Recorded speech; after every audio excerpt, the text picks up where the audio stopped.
Badan Pusat Statistik atau BPS mengatakan bahwa angka kemiskinan nasional menurun ke level terendah dalam 2 dekade.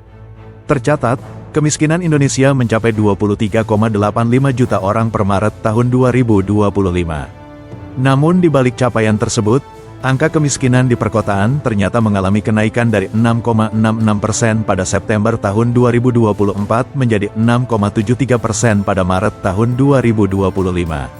Sebaliknya, kemiskinan di pedesaan sebesar 11,03%, menurun dibandingkan September tahun 2024 yang sebesar 11,34%. Meskipun dilihat dari jumlahnya, kemiskinan di pedesaan masih lebih tinggi dibandingkan perkotaan. Ada beberapa hal yang menyebabkan fenomena angka kemiskinan di perkotaan meningkat.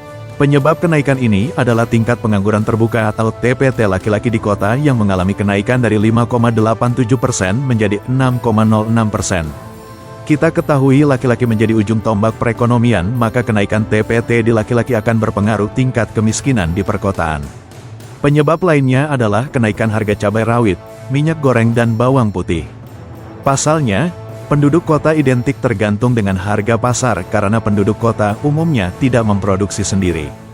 Sehingga kenaikan harga akan terpengaruh dengan daya beli, terutama rumah tangga kelompok bawah ataupun miskin atau rentan miskin.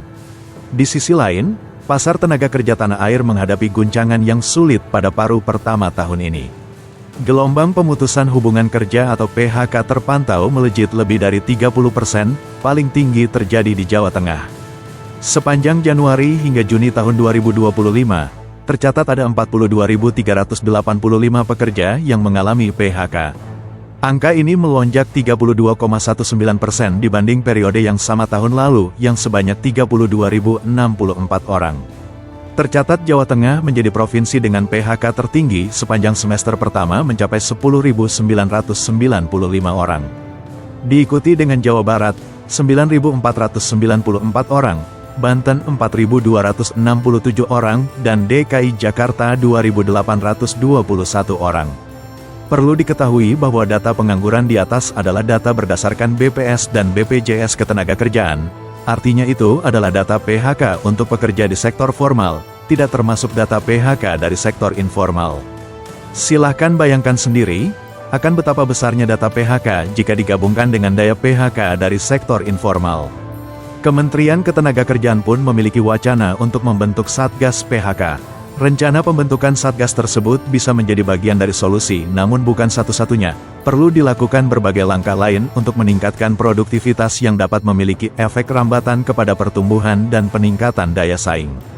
Tak hanya itu, menurut Kementerian Ketenagakerjaan perlu meningkatkan kapasitas tenaga kerja, juga diperlukan pelatihan ulang dan peningkatan keterampilan baru atau retraining dan reskilling. Karena dengan produktivitas itu diharapkan itu bisa meningkatkan juga pertumbuhan, meningkatkan daya saing, juga meningkatkan orang yang untuk bisa bekerja. Tentu ada program retraining dan reskilling yang perlu didorong melalui Kementerian Ketenagakerjaan. Saya heran, kenapa pemerintah melihat tingginya angka PHK saat ini seolah-olah masalahnya karena pekerja kita kurang ahli, sehingga butuh pelatihan lagi. Padahal inti masalahnya adalah dunia usaha yang menyerap tenaga kerjanya sedang kolaps. Pemerintah jangan cuma lihat hilirnya, tapi hulunya.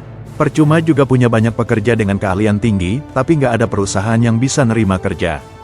Pemerintah selalu saja bilang ekonomi baik-baik saja, sampai ramainya fenomena Rojali, Rohana, Rocega, sampai Romusa, tetap saja pemerintah menganggap itu cuma sebuah pergeseran perilaku masyarakat dalam belanja.